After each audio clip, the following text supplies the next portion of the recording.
and in King County, there's a great deal of caution. So we were actually not in person until Mother's Day of 2021, and then only by appointment. And so our attendance has not come back at all to pre-COVID levels, and we continue to wear masks. So our second catechumenate was also all online. So when it came to this year, I thought, well, maybe we can do a hybrid, or we used to have a meal with it. It used to, all the things that you do that, as Brian said so aptly, are incarnational. We hadn't done for 2 years, and we have ended up. We finished at Pentecost this year, doing it completely online on Zoom. We did not go to hybrid, and so I want to tell you why. Why didn't we go to in person this year? And it has to do with who is participating in the catechumenate. We have 2 persons in our group who are living with cancer and are severely immunocompromised and will not go into large crowds or groups at all in person.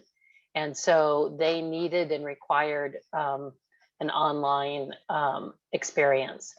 We have one person who has advanced multiple sclerosis who uses an electric wheelchair and can't get to church unless he hires an attendant to accompany him to the church, even though he lives fairly close. So getting to church is really hard. So an online option for him has been just a great opportunity for him to participate.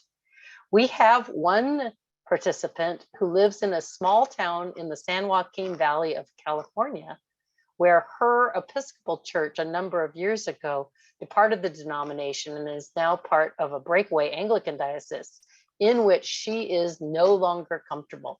So she lost her church, and there isn't another Episcopal church in driving distance for her. St. Luke's has become her church and her refuge. And so she wanted to participate. We have one participant who serves currently as the head of faith formation for a Roman Catholic Church in town, and who is a married lesbian. And so she has to be present on Sundays and during the week in person for her role at her ministerial role at the Roman Catholic Church. But she and her wife have both been considering the possibility of a move to the Episcopal Church and wanted to participate in our equivalent of the RCIA. So an online version worked for her. We have I kid you not, these are all in a small church. It is hard to believe that we have all of this. We have a disaffected Roman Catholic couple from Fullerton, California, who spend summers in the area and who found a church home at St. Luke's and are thrilled and have jumped in with both feet, pledging members, attend here when they can get in person, but are faithful in every activity that we have. So we had to have it online for them. And then finally, this is all just for this year. We have an organist, a church organist from Florida, who works on Sunday mornings and absolutely loves St. Luke's. And she also has jumped in with both feet in the prayer meeting, any educational events, and wanted to make this her congregation. She just loves it. And because of the time change, she's able to do her Sunday morning thing and then worship with St. Luke's on Facebook Live. And then she's able to attend, if we have it early enough in the evening, she's able to attend the spiritual pilgrimage. So that, I think, is probably the #1 reason why I don't think we're ever going to be able to return completely and utterly to an in-person only experience. Let's see. One of the things I wanted to say also, we're going to go into a how do we make this work kind of a thing. But the way our spiritual pilgrimage is structured, that we look at the baptismal promises and basic Christian content during Lent that leads up to Holy Week. which of course we had 2 Holy Weeks that were not in person. And then ministry and daily life is the focus of Pentecost. And usually sometime if it's possible to have a bishop at Pentecost, which surprisingly we've had him twice in my 8 years, but because St. Luke sort of has a Holy Spirit reputation. So, normally the cathedral day is done somewhere right around right before Pentecost, and that's when the confirmations and the receptions and reaffirmations are held as a diocese, and so we can participate in them. But I wanted to tell you about our experience of Pentecost the last 3 years, because that has been very unique. So the first Pentecost, Bishop Rickle came to St. Luke's. It was his first time present physically in a church since COVID. And he had given extremely strict and stern criteria for how we could gather, including no more than 10 people present, no touching, no padded chairs, no books. I mean, we had, but we had people who wished to be confirmed that year. And so we arranged for them to be present and him to take his crozier and reach across. We had X's on the 6 feet apart, X's, everyone math. Just remember how crazy COVID was at the beginning, right? And he used his crozier to lay on their shoulders when he confirmed them. And it was very powerful, extremely powerful to those who were present. The second year, and he came, if we have that opportunity, we have the bishop come to the final session prior to Pentecost, where the catechumens present their mission statements, their vocation and daily life statements. And he comes and then talks about confirmation. And the second year, we did that with the assisting bishop, Bishop Melissa Skelton, and she came to the final session and then was present on Pentecost to receive and confirm people. This year, we didn't have anyone for confirmation or reception, but we had 8 people who wanted to join the church. All those folks I just told you about wanted to become members of St. Luke's. So we did a hybrid welcome to those who were remote and those who were present in person. And it was, again, extremely meaningful, and people were very, very grateful for that opportunity. So I just want to say, we haven't been together physically, and yet the quality of the conversation, the depth, the people wanting to continue the process, has been really tremendous, and it's been a good experience. So the first part is, how do we make this happen with technology? Now, you guys all may be more experienced than I was or am, but some of the things that have helped us, and then Kyle can share so much more because this is an area of his expertise. Some of the things that have helped us is that we have a software called OBS. It's open software. And when we do things on Facebook Live, we have the ability to drop in videos of guest preachers. We have the ability to drop in video and audio of people doing the readings from home. We're a very small church on an extremely limited budget. We set it all up with one laptop, our existing sound system, and a camera. It cost us much less than $1,000. And that we've been consistent from the beginning doing Facebook Live for worship. And we have these folks, particularly from out of town, but other folks who are immune, all these folks I'm telling you about have learned to manage that and love that. And then of course we use Zoom for the online catechumenate. And I think all of you probably know by now about breakout rooms and how you can, mix people up in small groups that way. And there's fun things you can do. You can share the worship and you can share your screen. And so there's lots of ways to make that more creative than just the talking heads. I'm not doing a very good job of that today because I'm not doing any of that. But Jerry said he didn't need a PowerPoint, so I took him on his word. And then the final thing is for our hybrid, we set up an old TV screen as a monitor with a little tiny camera at the top. We connect the same laptop that we use for online worship. And can you guys still hear me? Yeah. And then we have just a very simple round speaker that can go in the middle of the group and on a long cord. And there are much better. The owl is good. There's all sorts of technology, and Kyle can tell you more about it. But we're a small, poor church. So we keep it simple. It also helps to keep it simple because then multiple people can operate it without having to hire someone. If you have a larger church like my husband's church, he can hire a videographer and he can hire staff to show up and run tech and all that, but we have to do everything on volunteers.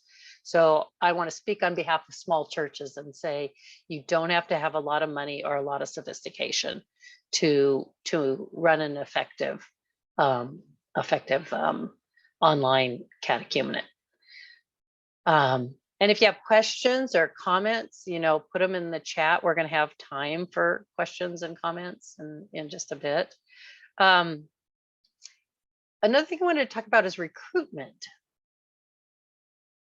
If you have people attending church, but not in person, and you have people visiting, right, your church, it behooves us all to have a robust way to track and welcome newcomers and to connect with them, to recruit them. For us, the spiritual pilgrimage is what we ask everyone who comes new to St. Luke's to do.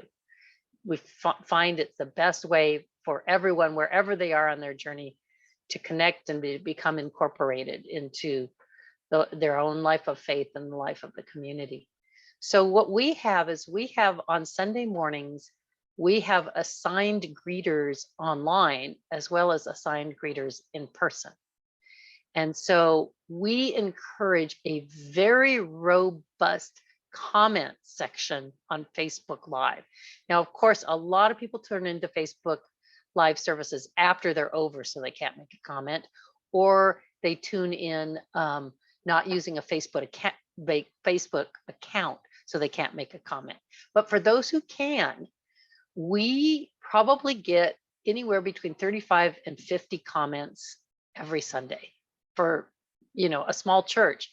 And it's people who've never seen one another saying, hi, it's so good to know you're here. They've met it through the Zoom catechumenate. And the first times they've been able to see each other in person every now and then is like an old reunion, and yet they've never met in person. So we have a greeter who's tracking the entire time on Sunday morning, and reaching out to people. And then I review all those comments and all the names. We encourage people to like us. And then I reach out to people who are new or who have liked us and welcome them and offer to connect with them either online or in person, or by phone, whatever works best for them.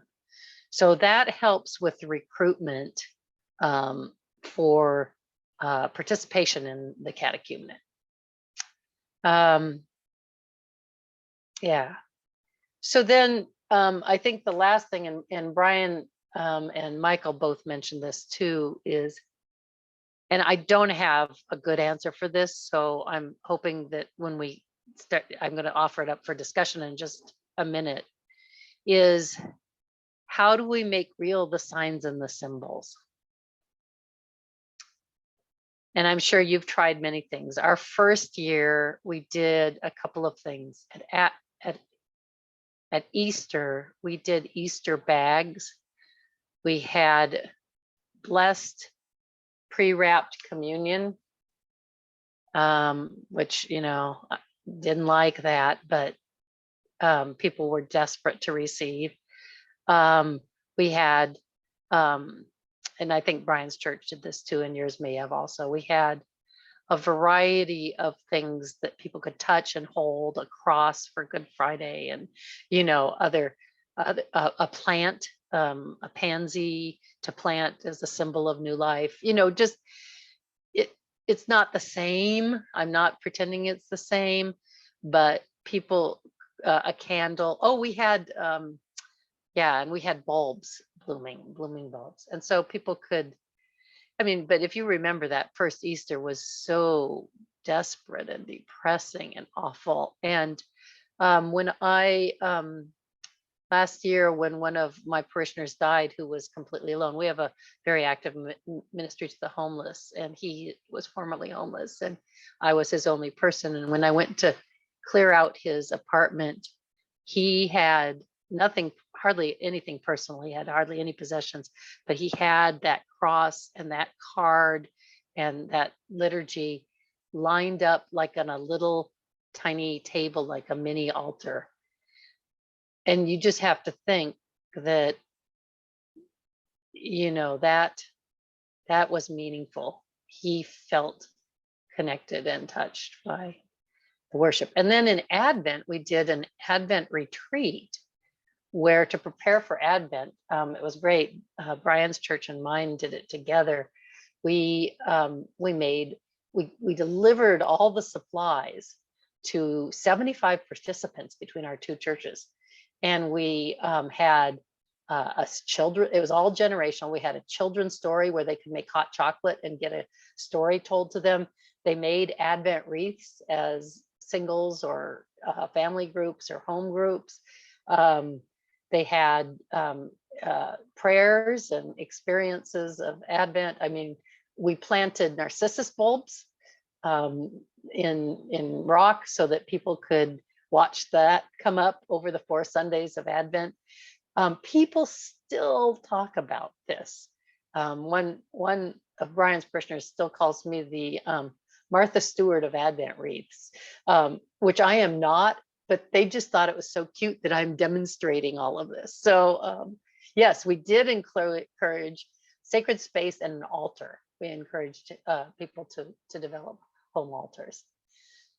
So those were some of the things to touch the signs and symbols when we couldn't gather in person. And it did make me think about our ministry to the homebound and our ministry to these folks that, for a variety of reasons are unable to make the trek into church. And so, we could be doing more for them that provides that physical touch. For us as a small, very struggling, I only had maybe 15 members when I started. We had finally worked our way up to an Easter vigil in 2019, and it was glorious. It was everything I could have wanted. There was a big party afterwards. It was just such a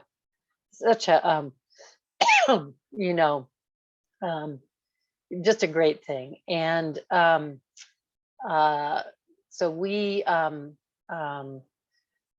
haven't been able to do that since. We don't have the capacity for that. And so that's been a great sorrow for me, is not being able to do it and then unpack it as part of that process. So trying to find ways to help people with appropriate ways of connection. Like I said, in Seattle, we're still requiring masks and people are still getting sick, so it feels like a long slog.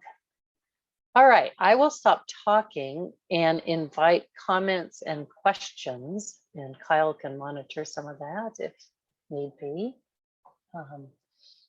So that's kind of the topics are technology, recruitment, the rites themselves, and the signs and the symbols. Come on, I know you guys know, a lot of you know a lot more than I do, so I'm waiting to learn from you. I see Jerry's hand. Jerry. Yeah.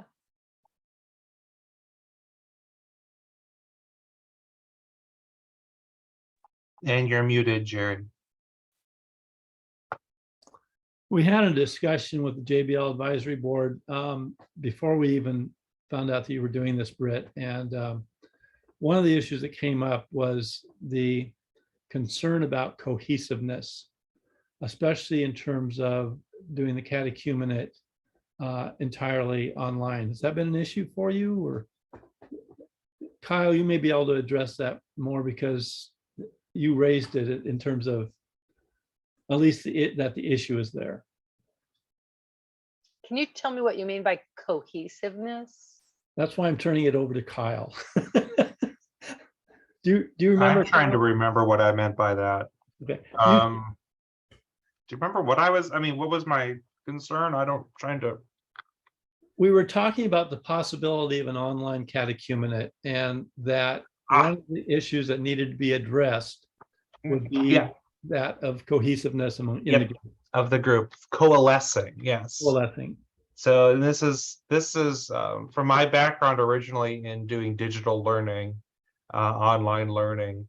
One of the things that allows for a class to be a learning community online and not just a gathering of disparate individuals is the opportunity for a group to coalesce, which allows for trust and vulnerability in the classroom.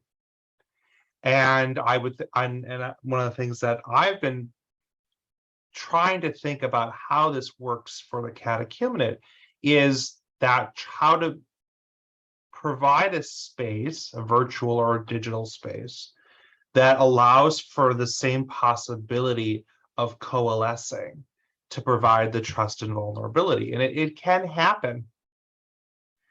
But and I think this gets a little bit at the critique of the the lack of the incarnational, which I'm suspect of that critique, because then we all sound like Gnostics, and things can't be physical or virtual. It's very interesting. We like to replay heresies every 50 years. But one of the things that the assumption has been, this is true in education as I think also in church, is that somehow being in the same physical space together somehow brings some coalescing by the sheer fact of being in a space together. As a severe introvert, generally, I can tell you that's not true. It may be true for the extroverts. But when you have a structure in place, you can do that. So we think about our traditional catechumenate ministries. We have a period of inquiry, which is the loose-ended thing that you kind of feel things out. And then you go to your actual catechumenate period, which is the group is starting to come together. You're starting to feel that you can be open in front of people. People are sharing their stories more deeply. You're working with a sponsor or in a company or that type of thing. And so the catechumenate already has this model of going from random wandering strangers through various rituals, in some sense, to becoming more of a group, and then a community, and then the body of Christ for baptism or affirmation.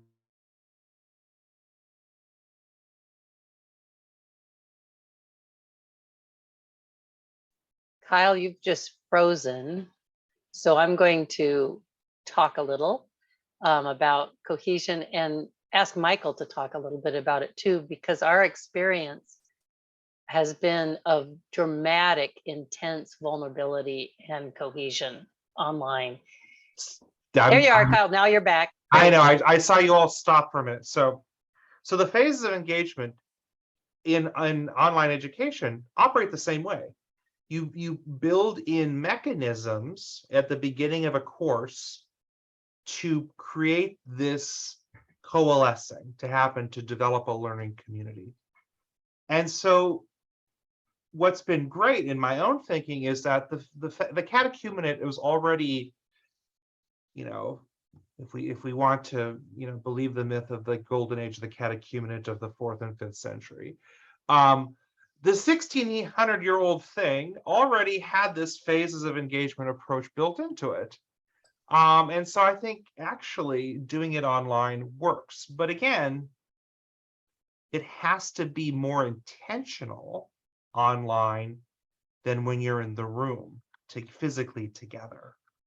And I think that, I mean, that has been, I think, in all aspects of ministry, whether it be worship, stewardship, any of the educational ministries, outreach, and certainly the catechumenate, this idea of it has to be intentional, has been, you know, something that shouldn't have been the learning curve for us, but it has been. The same is true. I mean, Britt brought it up earlier, and it's one of the things I always go to. You know, everyone being technically a shut-in for a year has finally made the church remember we have shut-ins, and that we need to do ministry for them and to them and with them. And so I think in that sense we've captured, you know, something that's been missing in a lot of congregations. But yeah, it's all about that coalescing. I think Britt modeled this well with just a very open question at the beginning. You know, the traditional practices like dwelling in the word or lectio divina, which you kind of think, oh, can I do this online? Work really well online, actually. Even with the hand raising function, just to provide some order, provide such a kind of a low stakes way of being together. And you do that enough times, you develop that trust, which allows for the vulnerability, which allows for a group to coalesce. So yeah, I think that's what Jerry was referring to. Yes. Lucas, your hand is up. Yeah, thank you for sharing that, because in my field ed parish, we were totally on Zoom for the catechumenate bit, but this was 21 to 22, so we were in person for the ritual, for the actual rites of the catechumenate. But I had to learn to be very intentional, like you're saying, Kyle, and Britt, what you've modeled is the questions that I asked had to be open-ended, and I had to each week really be intentional about what I was asking. And this summer I'm doing my clinical pastoral education, and I'm learning in that how to integrate silence, because it's in those silences that people are self-reflecting and they're opening up. You know, if we're constantly programming and asking questions, I mean, we're not going to necessarily get great conversations. And we're teaching through modeling, you know, this internal silence, that silence is just good in the busy lives we find ourselves. So it can be very uncomfortable, especially on Zoom at first, to just be staring at, I mean, it's uncomfortable in person when, you know, you have long periods of silence, unless you're already very intimate with a person. And I'm also an introvert, so I really dwell and thrive in the silence. But I have found that asking the open-ended questions and sort of being intentional about those questions, as well as leaving long periods of space. So I would I would do a short presentation for maybe 7 minutes, 10 minutes at the most at the beginning, and then left the rest of the hour for discussion, maybe the final 10 minutes for the abbreviated Compline. But, you know, so that silence really drove taking up time, but it was an uncomfortable silence as the group became familiar with each other. It was really intentional and self-reflective silence. So that's my sort of tidbit. Hey, thank you, Lucas. I was going to comment that the importance of silence, and if any of you, I mean, some of you may know this since you're Episcopalian, Ruth Myers's missional worship, worshipful mission. Ruth was on my dissertation committee, and I taught for her for a year at CDSP when she was on sabbatical, has these 8 dimensions of worship. And the final one she mentions is silence. And I will say it is the hardest thing about worship in the digital environment and about other types of ministry in the digital environment, because we've been so programmed with digital media as completely being inundated with images, with sound, with information. And so to think, I mean, and this is one of the things that, the church has often said in its countercultural mode is, the church is going to, be a respite from the busyness of the world, for part of it, without disconnecting from the world. But now the church has had to, in some people's minds, succumb to the world by using Zoom or Facebook or YouTube. And so it provides us another opportunity to be countercultural in the midst of the media, to still lift up the importance of contemplation and silence. And you're right, it's hard. It's hard for me. It's hard for me in the classroom too. I only have my students for 3 hours. I need to tell them everything.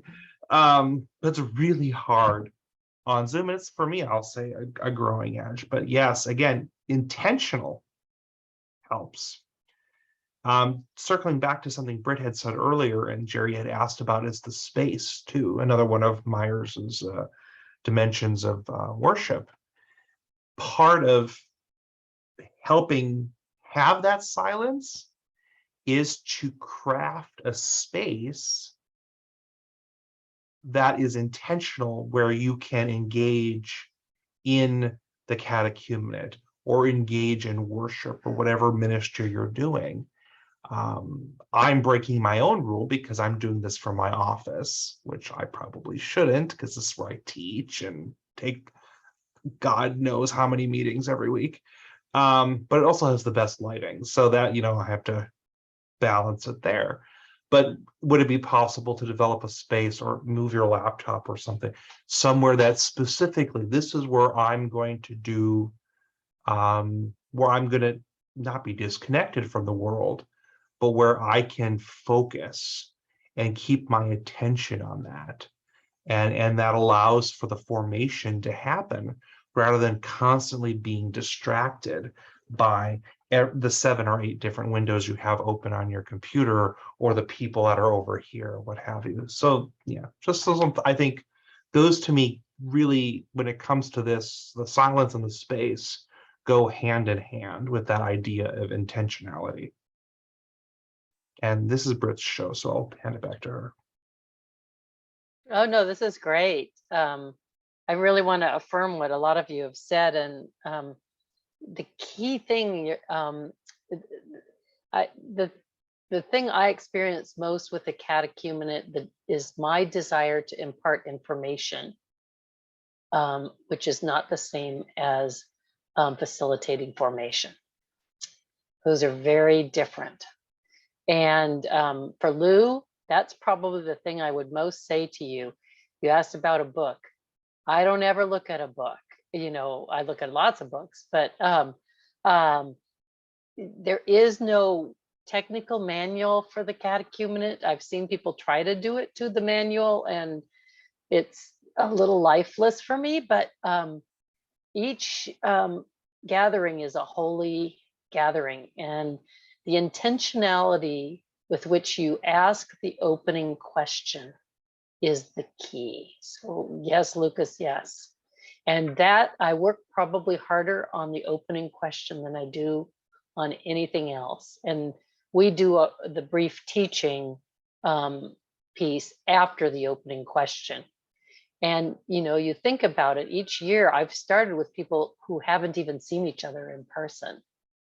And by the end, they are deeply connected. They are sending each other cards and praying for each other. And, it's just marvelous. And it's because week by week, you give people the opportunity safely to open into that deeper space. And so I really would encourage, there's very simple questions somewhere near the beginning, when and where and why were you baptized? Opens up so many, so many things. What's your favorite passage of scripture and why? Just all the, and you can get deeper and deeper as the weeks go on. So I would definitely keep the teaching piece short, or the content piece short, and then try and stay nimble to what's raised in the conversation. Every time of course, you all know this, when you ask the question, when and where and why were you baptized, you have people who've been baptized twice or 3 times. You have people, who wonder if they've really been baptized if they didn't get it dunked. It just automatically takes you right into the signs and symbols. You don't have to start out with any sort of treatise on proper canonical baptism, ecumenical, practice. So that's been really, really important. So thank you for raising those insights that you have. Anyone else have a comment or a question? No problem, Lou. We're glad you're back. I do miss eating together. That's been really hard not to have that. I do miss engaging the baptismal rite around the font, talking about what we see and hear and feel and touch in that rite. I miss, the marking on the shoulder, the heads, the shoulders, the palms of the hands, the marking of the rite of welcome. All those things are very, very powerful. But I also don't want to have an in-group and an out-group in the catechumenate, of those who can do it in person and those who feel left out. One of the things we did for those who wanted to be welcomed as new members who lived out of town, and Jerry, to your question earlier, those were all people who had already been confirmed in the Episcopal Church. So no one was welcomed who hadn't already been confirmed or received into the Episcopal Church. But we had the woman who lives in Florida. It's her friends who she knew in Florida who moved to Seattle, who recommended to her during the pandemic St. Luke's. We had them come and get right in front of the camera and introduce her. Because of course she can't speak for herself, which is on Facebook Live. But they were present physically. And then for the woman in California, we had her sister who's here in town stand up for her. So there are ways that you can kind of, hey, the daisy chain, Episcopal succession isn't because Peter touched the latest bishop, so there's ways to touch through others.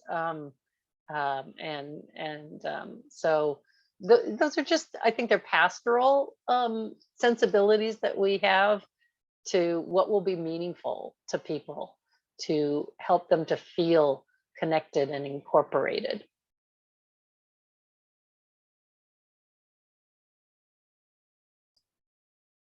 Any other questions that are in the chat that haven't been answered, Kyle, or that comments that people have about their experiences? I don't see anything in the chat, but Michael just raised his hand. Britt, what you just said about connection, I think is essential. One of the gifts of COVID to us has been this prayer community that we created. At the cathedral, the staff of the diocese and the cathedral staff, we pray morning prayer every day together in the cathedral, and we'd have daily Eucharist. When COVID came, we actually made a decision to pray morning prayer in Compline every day at 8:45 in the morning and 8:45 in the evening. And we have people from all over the United States and beyond who actually have become a part of this prayer community, which is at our staff meeting this week, we were doing our calendar meeting for the year. And one of the things is that we're going to continue to pray on Zoom, morning prayer and Compline. You know, that is a community that really exists and feel connected to one another. And so that's also, you know, with the catechumenate is finding ways to create that community within the catechumenate itself and beyond. During the first Lent, we sent out to the whole diocese a small Christian community. So we had the gospel reading, we had commentaries on the gospel, and we had questions. And that went to the whole diocese and everyone at the cathedral. And we used that as part of our catechumenate process, which was really a way to connect folks who were at home and were not able to be with us, even on Zoom, that they were still connected through this liturgy every week.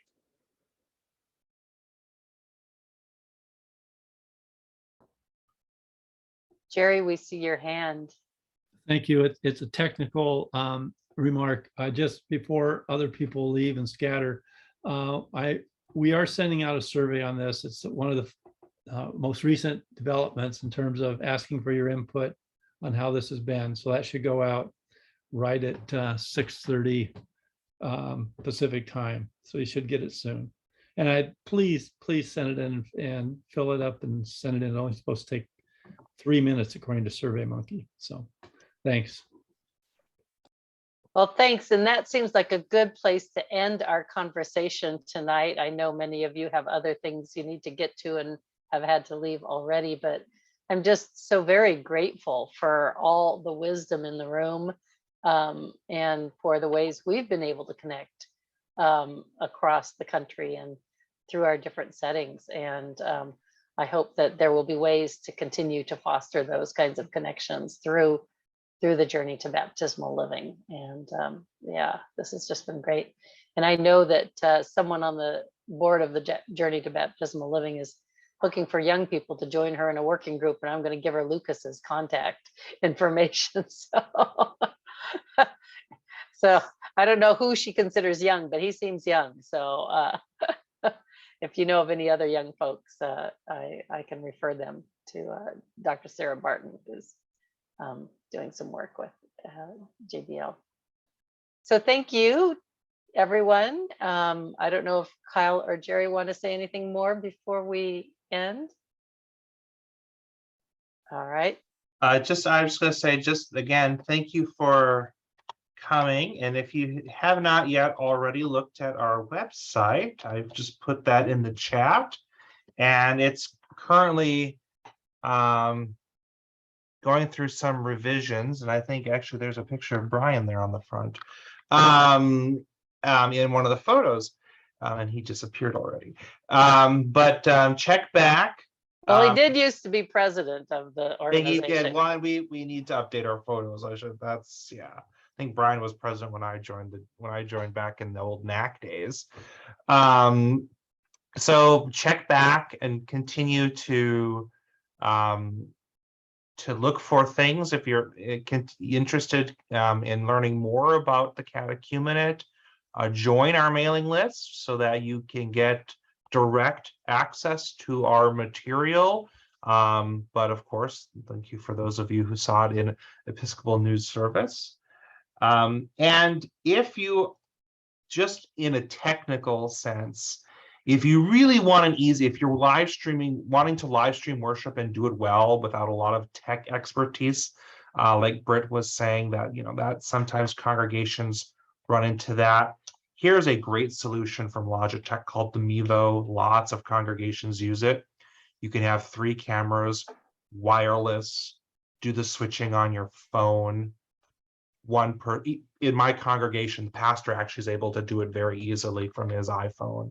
So for those of you who are looking for that, and I also included what Britt mentioned, OBS, Open Broadcast System, which is the software option for switching.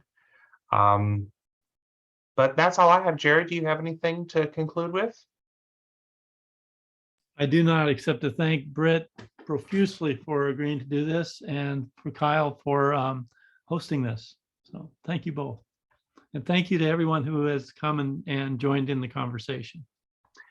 And yes, a recording of this meeting will be made available if you need it, and it'll hopefully be available on the website shortly so that you can direct people to that for those who were unable to attend. So